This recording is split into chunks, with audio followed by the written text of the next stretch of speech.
Hi, welcome to the Daiku Podcast. I'm Gary Snow. I'm once again joined by the friend of the show, Shannon Appelcline, the author of Designers and Dragons series, Free Trader Beowulf, and that's the history of the Traveler game, and now the soon-to-be crowdfunded Designers and Dragons Origins, a 4-book series that delves into the history of how each product in the TSR line came to be. Shannon, welcome back to the show. Thanks. I appreciate you having me, Gary. It's always great to be here.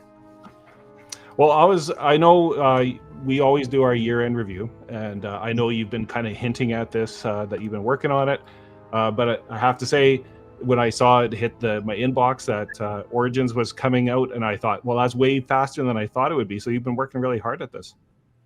I have, but it's also about 15 years worth of work, so it's just been kind of slowly on the back end of things, and that's how I tend to do things. For whatever reason, I like to clump these into these 3 or 4 book sets, but this work started in 2012 and I started putting it into books in 2020, so it's been a long time coming. And specifically, it's about like the TSR products, and it goes through similar to the wonderful Designers and Dragons books that you've put out previously. It goes through the decades of 70s, 80s, 90s, and 2000s. And was that just a natural structure for you, as far as like, just repeat the process? These 4 books actually don't go quite that far. These ones are organized just by all the products, but the first 2 books are OD&D and AD&D first edition. And so that runs from 1974, when the 3-box wood grain box came out, to whatever you consider the last first edition book for AD&D.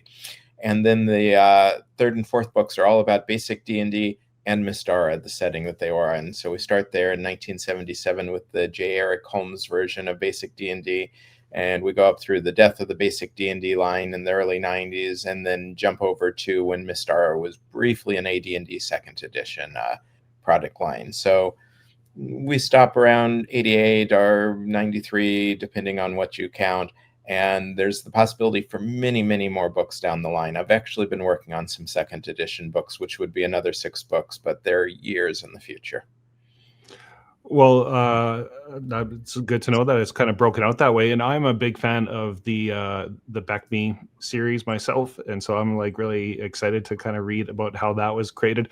And I guess one of the other things that I really, really enjoyed was the fact that for like a game nerd, and if you really like how the games are created, like the whole industry and the process behind it, and you delve into like the artwork, the history of like who was talking to who, contracts, writers, all the like what begat what and what begat what, and those decisions kind of being made as we go through all the years.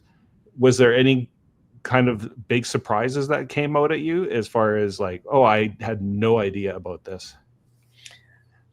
I think what surprised me the most was in the mid to late 80s, the quantity of product put out at TSR that was initiated by the marketing department.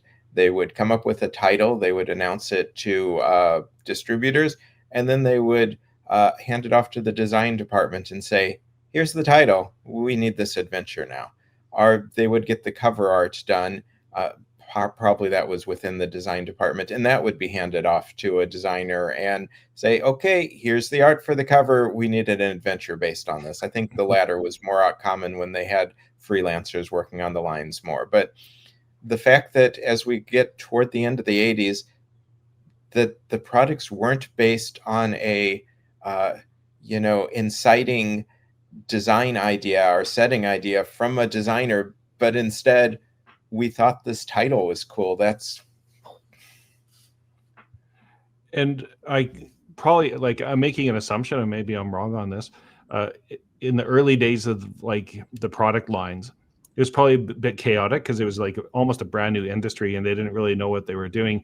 Did that ever smooth out, or was it always chaotic basically kind of throughout?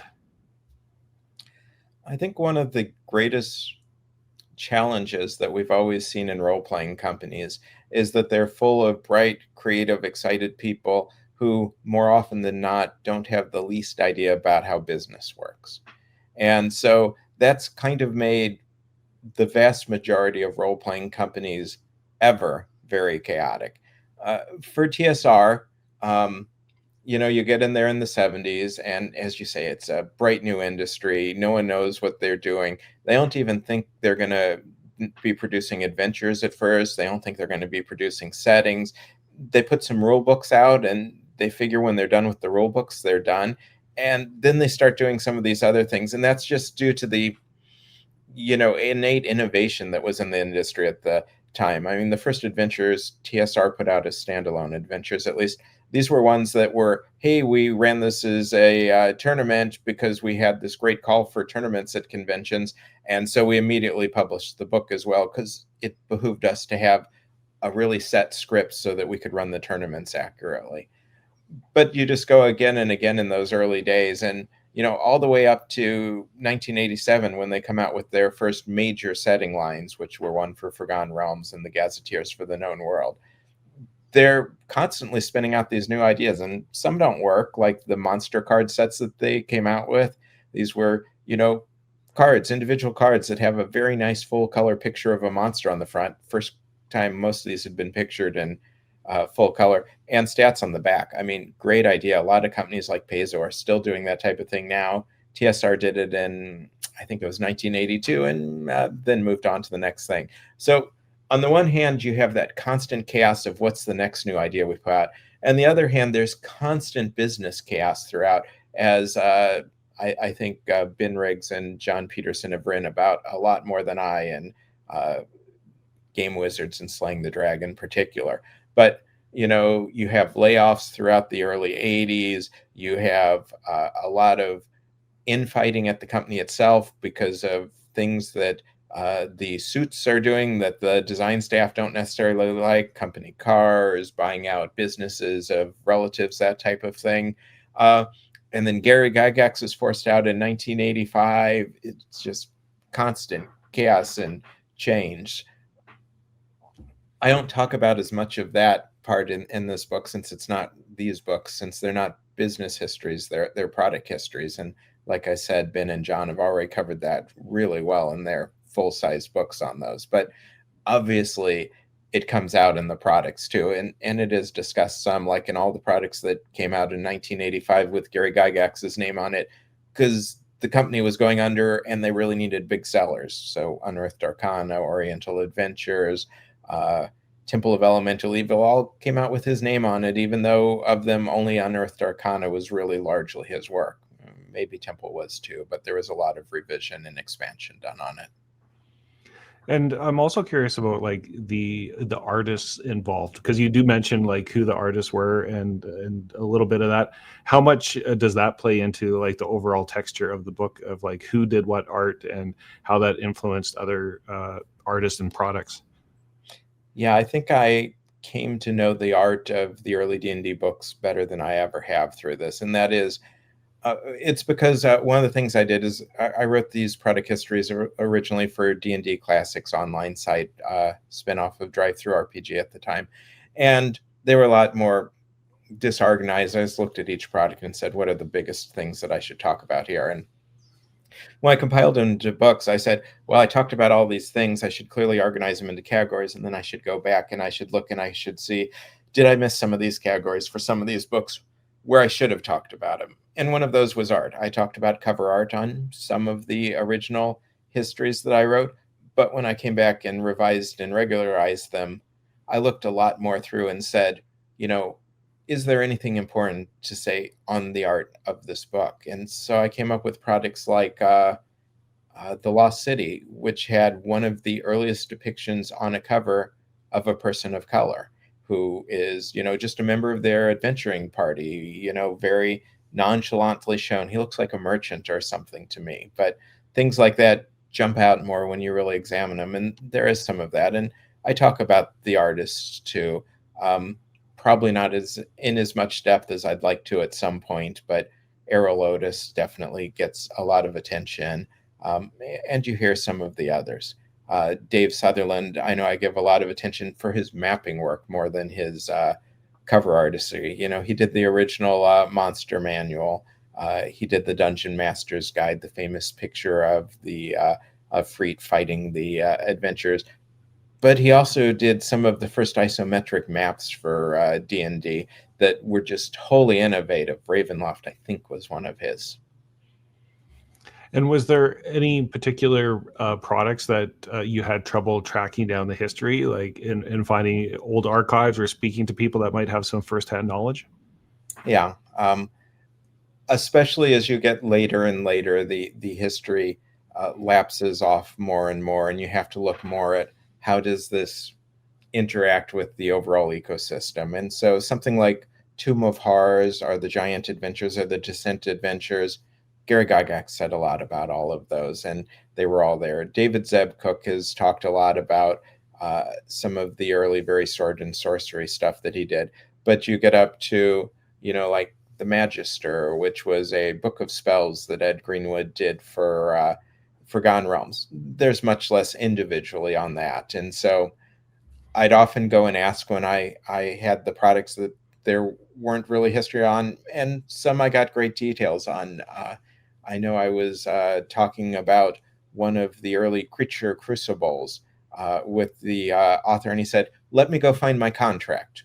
And he still had this contract from this book that was 89 or so, and he was able to go to that and say, "Oh yes, this is what they asked for here. These were the requirements." And so I was able to get that in, but it wasn't always true everywhere. And especially, like I said, the later you get into the 80s and in some of my later work, the early 90s, you have to depend a little bit more on what has the industry said on it, what did it affect, that sort of thing. And then I know, like you've been working with Evil Hat as far as the Designers and Dragons, and as far as this new version of it, and talking to them, and how did it kind of come to be that you move forward again with Evil Hat? And I have to say, it's looking really good. The covers and the inside and the layout and everything.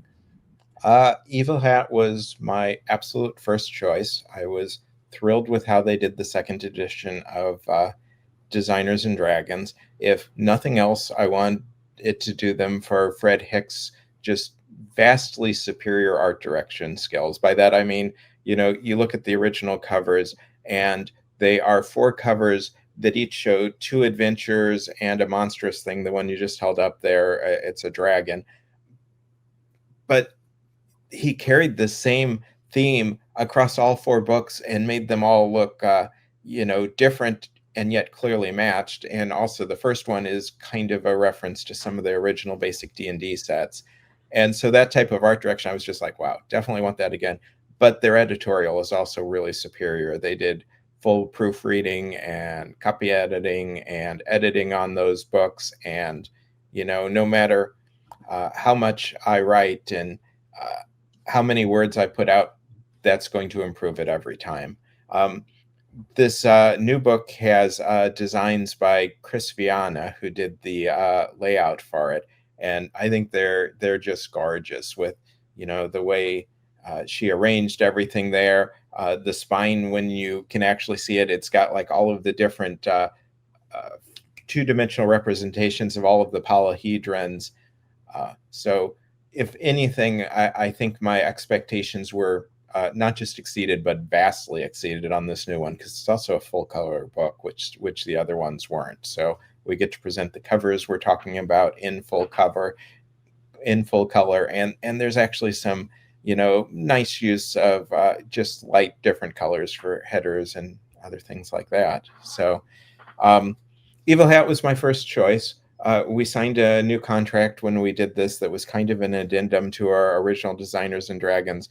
But as part of it, I gave them the first right of refusal to new history products I do that aren't being requested from some other company.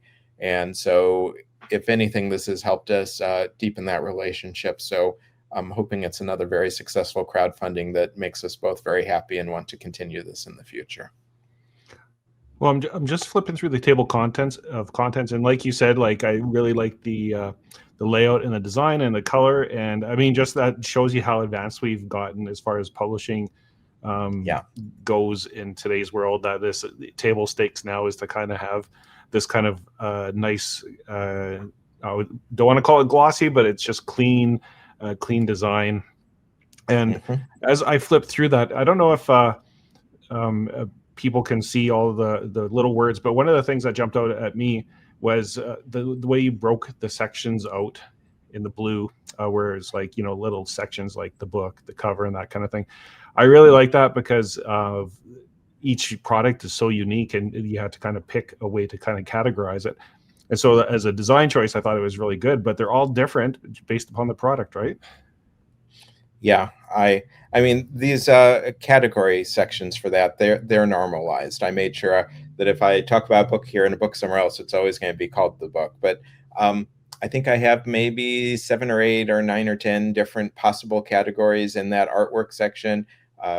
Artwork and design, book cover, interior illustrations, graphic design, title, that sort of thing. And like you said, I put the ones in that were appropriate for each one because they're all different products. And the later sections, as you could see in that quick page through, they're much more freeform, in that, like the history, those section names, totally freeform, but all kind of broken up very similarly. Yeah, there's one with the internal illustrations. And the whodunit.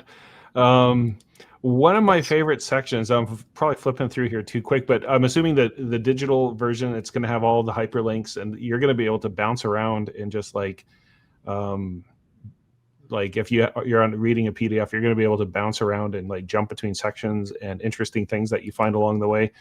I actually have no idea how they're going to do that, because some of those links are to other books and some of those links are to books that aren't being published right now. I do hope they will at least hyperlink within the book for those. Well, I think Evil Hat's usually pretty good at that. The one section or the one product, I don't know why, I just kind of thought, once again, another nice section cover here. The Fiend Folio, that one to me was one of the more interesting ones that is in this preview. And I think the funnier part of it is just, to me, it encapsulated almost all the chaos and the potential growth and the contracts and like just the industry in general. Like the Fiend Folio kind of represents everything crazy that was going on in the world at the time. Yeah, and quick plug, we have a sample PDF, which is smaller than the one you've been showing, called Secret Door DriveThruRPG, which you can pick up for free. The Fiend Folio is one of the 2 histories that's in there, so everyone can sit through and read it through there and not try and read it off the screen here. But yeah, one of the things these books, these 4 books, they're written as product histories, as you've been showing. I look at each product for OD&D, AD&D First Edition, and Basic D&D. I talk about their history as much as we know it, and I also talk about these other categories, artwork, rules changes, etc. And it's a limitation. It means that I'm not talking about the big picture. That's very intentional. But while being a limitation, it also really opens up things. So the Fiend Folio, I assume that what you found interesting here is that this was a book that was originally supposed to be published by Games Workshop. They were running the Fiend Factory column in White Dwarf. They were getting way too much content for it. At some point, they said, hey, we'd like to do our own monster manual. And they got a license from TSR to do it. But TSR tried to buy Games Workshop then. It didn't work out, and we don't know exactly why it didn't work out, because different people have different stories. It might be that Steve Jackson and Ian Livingstone weren't happy with the deal, or it might be that the Bloom brothers weren't happy with the deal, or it might be something else that we don't actually know. But those are kind of the stories we heard. And apparently because of this, and at least part of the rejection has to be on the UK side of things, TSR got pouty and said, okay, you're not going to publish that. And, like you said, chaos, growth, they were trying to buy out the people who were, for a brief time, their European distributor for everything, and were continuing strongly in the UK. This would have been before they built out Citadel Miniatures and got really popular with Warhammer. And so it much more would have been, a meeting of peers there, are likely one that TSR would have been superior in at that point. And this poor book got caught up in it. And because I'm writing, product histories instead of a business history, I got to really go into all of this, and it just would have been too much depth in a business history other than to say, NTSR tried to buy out Games Workshop and there were disagreements, and so it didn't work out. But instead, we got all here and how it influenced this one book, which eventually got produced by the guy who put it together, but he was working for TSR by that point rather than working for Games Workshop, TSR UK, which of course led to 19 more products. And then I think during this period in your notes, it sat there for 2 years unpublished, ready to go, but just unpublished because it was kind of in limbo. And then the funny, maybe it's not funny, but I found it pretty funny that there's the review of it in Dragon Magazine, which is the host organ for TSR, and it was a poor review. Yeah. And it was by Ed Greenwood, wasn't it? I think so. Yeah, by Ed Greenwood. And so this is, he wasn't working for TSR as the Forgotten Realms yet, but it was probably on the previous page there. But he was maybe a contributing editor to Dragon by that point, and he was going to be the biggest creator in the D&D universe just a couple years down the line when his Forgotten Realms was published as the big new setting for D&D. Well, it's just funny that in today's world, I can't even imagine the house organ or like an internal document basically saying, "Nah, I don't really like it." Even though one of the other things that I talk about in some of the other ones that aren't in this little preview is we go quite a bit into TSR UK, definitely more than I was able to in the original Designers and Dragons, because I could track them through these 20 different products that they put out, from Fiendfolio to Up the Garden Path. And they did their own magazine for a while called Imagine. And it was a really cool magazine. It was a UK view of D&D. But one of the problems that they had, and I think part of what may have led to their downfall, is that they were very willing in that magazine to speak badly of TSR's products if they thought they weren't good products. And the independence of the editorial on Imagine was apparently a thorn in Gary Gygax's finger that he wanted to pull out. And eventually TSR UK ended up with no design staff and was just working as distributors, as kind of had originally been intended. Well, I'm super excited for this to hit Backerkit. Why don't you just tell us a little bit about like when it launches, what to expect? Do you have like crazy stretch goals or anything like that going on?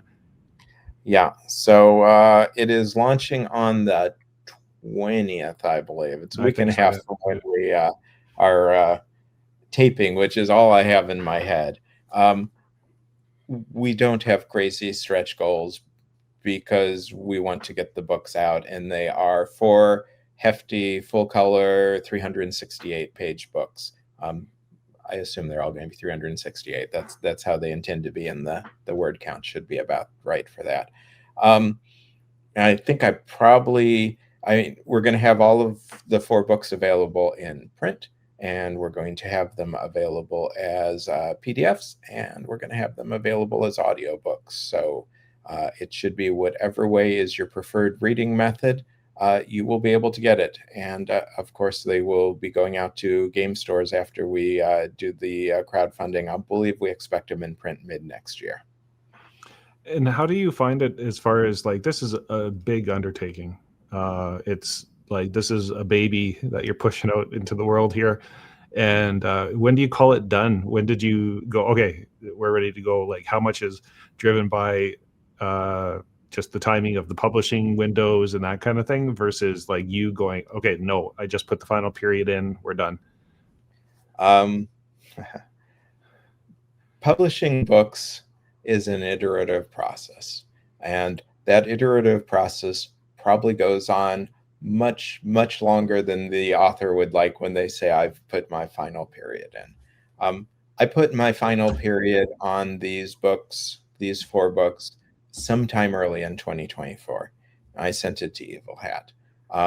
And my writing's pretty clean at this point. I've probably done 1,000,000 words in the last 10 years since I did the last Designers and Dragons. And so that really helps one hone the craft.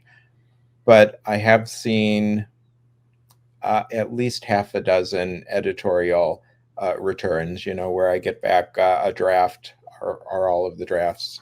And there's editorial things that I need to go through, answer questions where I wasn't clear. And so that continued through late last year, early this year, I think is when that was primarily happening. And I think we're mostly done with that yet. And the first book has been fully laid out, and we expect to have all of the books laid out pretty quickly here.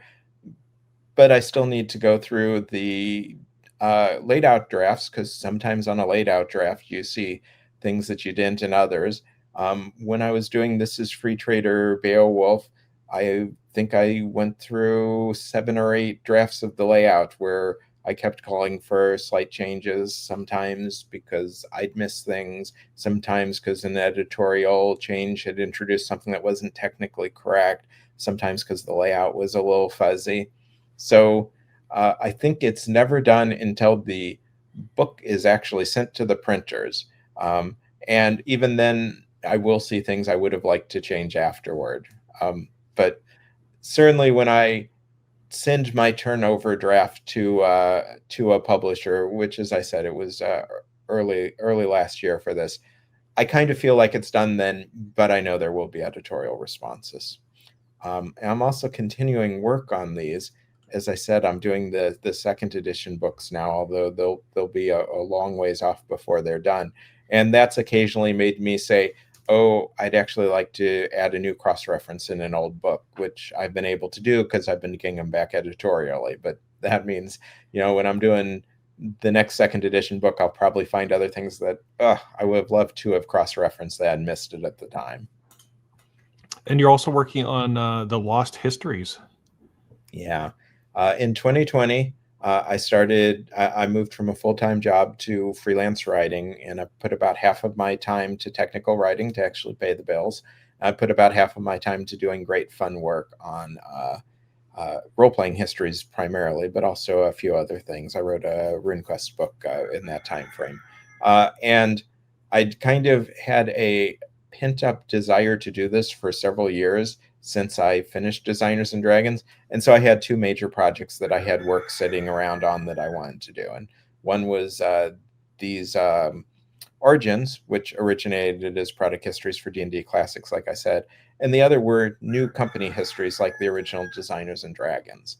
And in that case, I had notes for about 5 histories that I had been wanting to write. And I was always able to find time to fill pages and pages of notes, but I'd not yet over that, span been able to actually craft them into new histories. And so I started doing both of those simultaneously in April of 2020, just as we got locked down, and I had a lot of time due to COVID. And so the Lost Histories, they have come out as, I have laid them out as 3 books. There will be 1 book on the 70s and 80s and companies that I did not talk about at the time there. There will be 1 book on the 90s and the odd aughts and companies I did not talk about there. And then there will be the much requested book on the 10s, which is going to be about 50% longer than any of the previous books that I've done. Those are very close to done. I called them feature complete a couple of months ago when I finished writing all of the histories that I want to be in there. And I am, I think, 3, maybe 4 months now into updating all of those histories, some of which are up to 5 years old, and thus new things have happened that have to be in there, and editing them and also arranging them into books. So the 10s is right around the halfway mark, and the Lost Histories volumes, I'm about at the quarter mark on those, mainly because they're easier work. And so I'm saving the easier work for times when I might not have as much time. So I am hoping to hand all of those off to Evil Hat March, April next year is my plan. And I don't think we're going to do a big Kickstarter release for those. And that's primarily because these books, as they're laid out right now, as they're mapped out, I should say, maybe. They're really intended for people who read the original books. And those original books aren't in print right now. You can get a PDF or a pod at DriveThruRPG, but the offset versions that we did for the Kickstarter, we ran through all the print runs, and so they're hard to get. I really like the hardcover pods, so I don't think it's a huge loss, but it means they're not widely available, and they're also out of date. And so I think we're going to put these out and tell, current readers, hey, if you just want to complete up your set, here's a way to do it. And then I'm going to start in on a 3rd edition, which updates everything. And that's going to be the big release. And that's several years down the line, because I'm going to have to update 4 books worth of stuff and maybe do a lot of rewriting, because I feel like for them to really match the style of the things I've been doing now, writing's a little sharper and sometimes a little longer, that they might need to be revised pretty extensively. We'll see once I get back to them. Exciting times. I'm just getting exhausted just thinking about all the writing that you're doing. And it sounds like the rooster's telling everybody to wake up in Hawaii at this point.